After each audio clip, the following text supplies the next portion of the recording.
I mean, there's really no stress about being on a live stream except thousands of people are watching you play. I mean, if that isn't enough stress for you as a recreational player, and I don't know what is.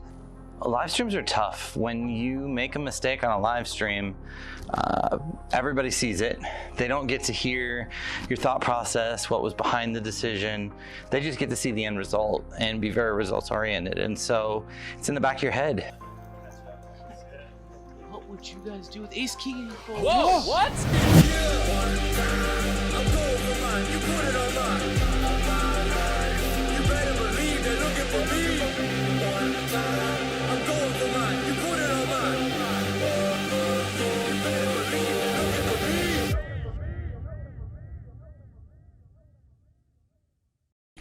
So this is a really exciting week. We get to play 2 different live streams. This is going to be live stream number 2 and 3 for my entire career. So really excited about that. We're playing at Rounders here in San Antonio on Thursday. And then we're heading to Dallas to play at TCH Dallas the following Tuesday. So we got this stream set up for Thursday night, and then we found out that Big Daddy Chaz and Poker Traveler were both going to be in the game. When I found out Poker Traveler and Chaz were going to be on the stream, I wanted to strangle Rob for setting this up. And just not because they're not good guys, they're very good guys. I like them very much. But when they start to play a 1-3 game, they are not going to take that game as seriously as they were playing a 25-50 game. Both these guys regularly play 5-10, 10-20, sometimes even 25-50. And so these are not just casual players or action players. These are guys that know this game very, very well, and they know how to exploit. Of course, we couldn't have gotten a worse table draw. It comes out, Paul's on my direct left, Poker Traveler's on his direct left, Chaz is on his direct left. Having the 2 of them directly to my left was, not fun. And then, you had to adjust play to because, you could open up a hand and then Chaz would just jam with 3-7. It definitely affected the entire night because both me and Paul had to do a lot of larger raise sizes and a lot of 3-bets over opens to isolate and push them out of pots. It's just one of those things. Seat position really does matter a lot, especially in these types of games. And I got the worst seat draw of the night. So after the way last week went with Paul, right out of the gate, he's in a hand very quickly with Ace King against Queens. When you're playing $500, a 1-3 game when your max is $500, it doesn't take very long to get an all-in situation. And I'm just sitting here going, please win the flip. Just win a flip. I'm sitting next to the guy, so I know if this doesn't go well, it's going to be a long night. So it ended up being, it ran out dry. I didn't hit anything, and was down 500 in the first 5 hands of the stream, which is, okay. You feel bad. We're not even 10 minutes into the night, and Paul's already stuck a buy-in, and I've been there. It's not fun, but you just have to suck it up, dig in, and go to work. So because these guys play higher stakes, you don't know right out of the gate how they're going to play, how seriously they're going to take the game. Are they going to play really big action, or are they going to play straightforward? You're not going to be able to put them on any hands, and you're just going to have to go with instinct and the strength of your hand, really, because he could have any 2 cards. But within the first 20 minutes, it was pretty obvious that Chaz was going to have some fun and splash some chips on the table, and he wasn't looking to play too seriously. And so I got into a situation. I opened Ace-10 of diamonds from late position. It came to Chaz, and he announced that he was going all in for his last $120 after losing a big pot the hand before without looking at his cards. Poker Traveler had flatted between us, so it was a pretty easy decision for me at this point. I'm just jamming and pushing Poker Traveler out of the pot. Against any 2 cards, I have a really good range advantage here. We're just going with it. So I snap shove, Poker Traveler folds, and Chaz decides he's not gonna look at his cards until the end. Max sweat, right? So we're out of the gate, we get a monotone board with a ace of clubs. Turn is a queen brick, so we're still feeling pretty good about our top pair. River is the queen of clubs, which puts 4 clubs on the board and 2 queens. And now I lose to any club, I lose to any queen. He flips over the first card with no club, and then he goes to flip over the second card and no club. So we won a nice little pot there and kind of patted ourselves on the back for being aggressive and being willing to shove there instead of getting scared and just flatting. So then after I picked off Chaz, it was Paul's turn to try and pick off Chaz. Of course, I get ace king again. I raise. Chaz just flats. The flop is really, really dry. 3-3-2. That favors Paul's range, especially with how crazy Chaz is playing. Yes, Chaz can have some 3x because he's playing any 2 cards, but his range is still really uncondensed. I check because, again, with Chaz, you don't know where he's going to be here. He just played the other hand, 3-5. You don't know. He bets. Obviously, I'm going to call one street to see what there is. The turn's a 6. Not the greatest card for Paul's range. I checked. He bet, and I really just figured, you know what, if I don't make a stand early with something, he's just going to continue to do this pretty much all night. So I re-raised him. He called. And of course, the river's an ace, which is a really good card. And they end up getting it in.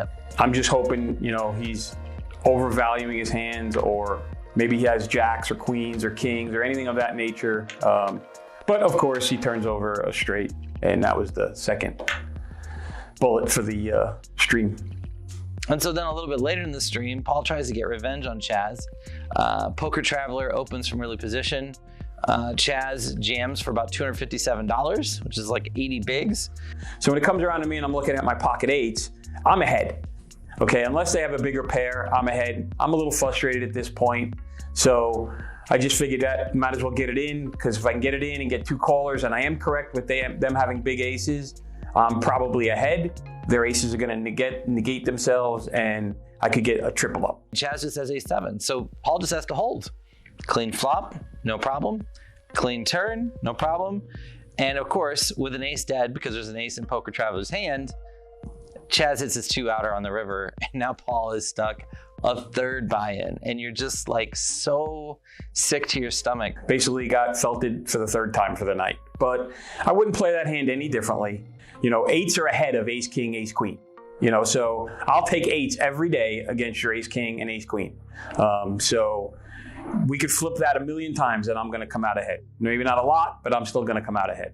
Numbers are numbers. For me, I'd been very careful in cherry picking my spots again because of the aggression on my left. We were kind of nickel and diming our way up, but the key hand that kind of sealed a win for us, Poker Traveler opened to $15 from early position, and there were 3 callers by the time it got to me. So I'm in the small blind. I look down at Queen Jack off, and it's one of those situations where it's probably not really a squeeze hand from a theory perspective. You probably just call and see if you can hit the flop. But from kind of an exploit perspective, when there's that many callers, we really only have to get through Poker Traveler. And he'd been playing pretty tight. We'd just seen him fold ace queen to a squeeze earlier. So I felt pretty good that maybe I could get through him. And if I could get through him, there's so much dead money in the pot, I can just pick up $100 right here. So I went really big. I squeezed to $105. Poker Traveler makes the call. Everybody else folds. So now there's $200 in the pot, and I'm out of position on Poker Traveler with a mediocre hand with Queen Jack offsuit. Flop comes King 3-2 dry. I have the range advantage here. It's a 3-bet pot.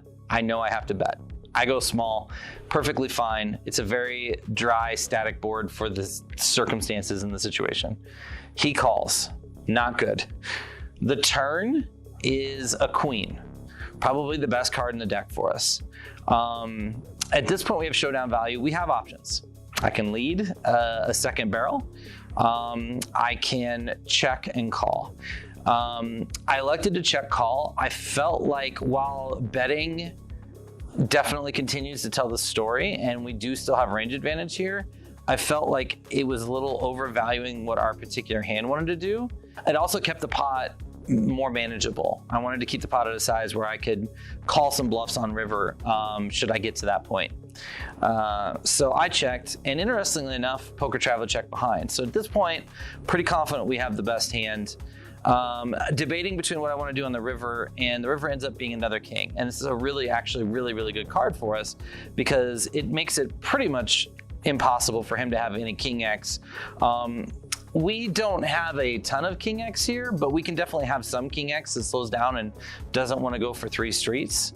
But this is also a card that our opponents can look at and say, well, it's really hard for opponents to have a king. So this was a fist pump value bet spot for me. I decided to flick in a black chip. Poker Traveler makes a pretty quick call, flips over pocket nines, and we end up winning a nice pot that kind of set us up for the night with a couple $100 of profit.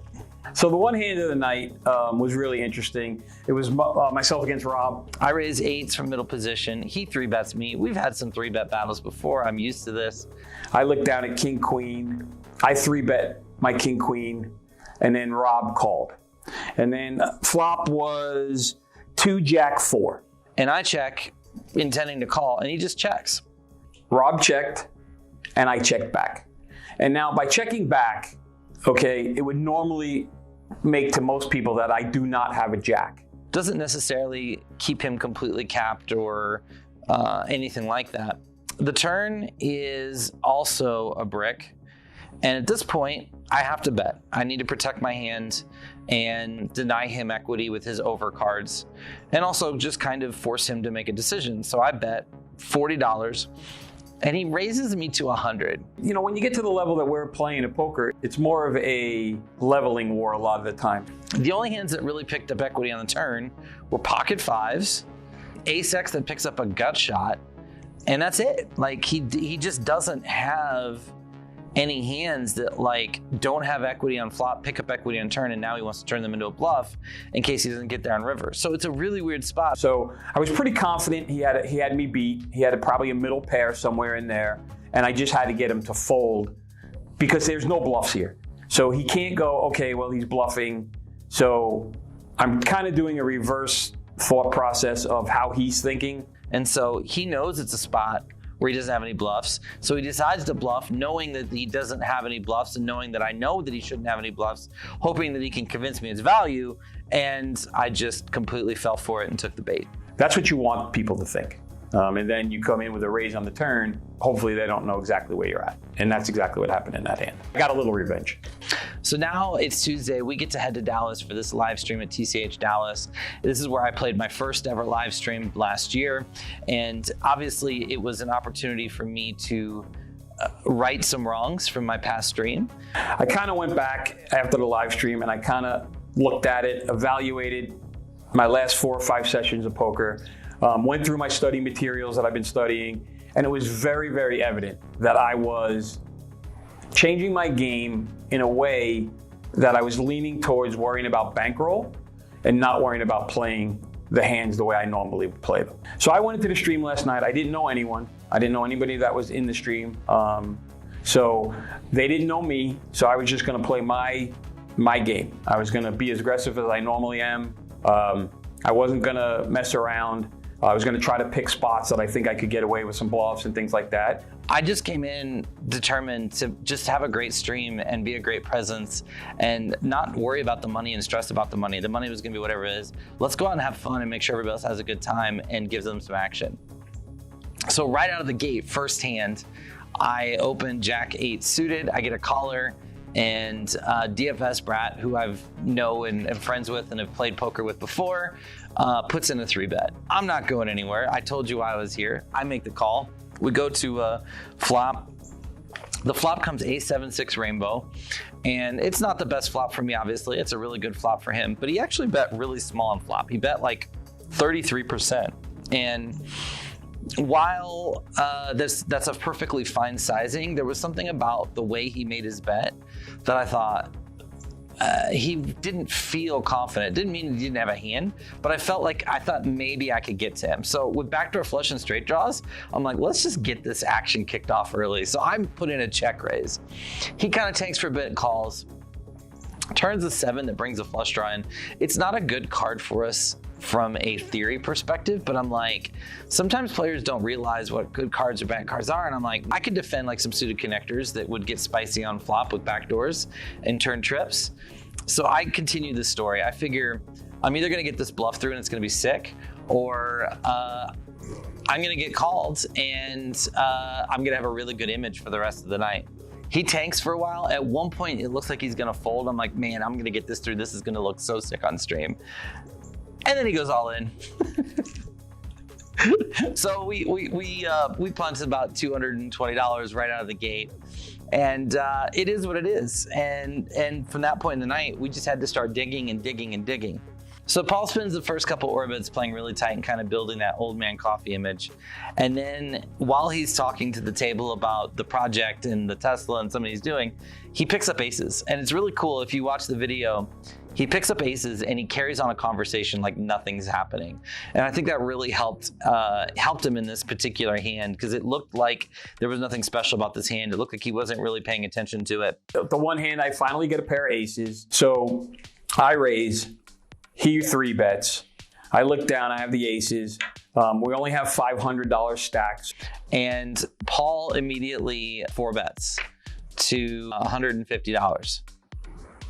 And at this point, I'm thinking, okay, this looks like the goods. D-Man makes the call, and the flop comes 10 high with 2 diamonds. And they immediately get it in. And oh my gosh, does this situation look familiar? Paul has aces, D-Man has a suited king. On the turn, a king comes. So now he has more out. So now it's just, oh my God, I've been running bad for 2 weeks. How long can this possibly continue? And then I believe a 10 of spades came on the river and saved me. So I got a full double up, which felt good. Obviously, it's just a cooler hand. There's nothing how that would have gotten in any different. So he did nothing wrong. I just was on the lucky end of having aces to his king, queen suited. But there's always a sweat. It couldn't have just flopped like 2, 7, 5, 3, 8, but that was that hand. Meanwhile, for me, I tried to keep my foot on the pedal and just keep hammering, and it was like the night of aces. I defended a 3-bet with king, queen, run into aces, flop top pair. I actually managed to get away from it on the flop because Chesapeake bet over pot on the flop, and I made a tight fold. And then not that much later, I pick up jacks over an open or a call. I squeeze to $75. And what does Chesapeake have again? You guessed it, aces. Rips it in for $450. I again make a tight fold. He shows aces. So we're just shredding money at this point. I'm down almost $400 to $500 within the first hour of this game. And now I just have to go to work. Fortunately for me, I started picking up hands. There was a situation where there was a raise, multiple callers. I was in the blinds and called off with my king, queen of hearts. Flop came 10, 9, 9, 2 diamonds. It checked around. Surprisingly enough, we got to see a turn, and the turn was a jack of diamonds. Good card, not great card, good card. Obviously having a straight is huge, but with 3 diamonds on the board, we are very vulnerable at this spot, and it's a little bit tricky to play on river, and we could just be drawing debt. We could be running into some full houses, we could be running into some flushes. So it checks to Jason, who bets $20, and we put in a very small check raise of $55.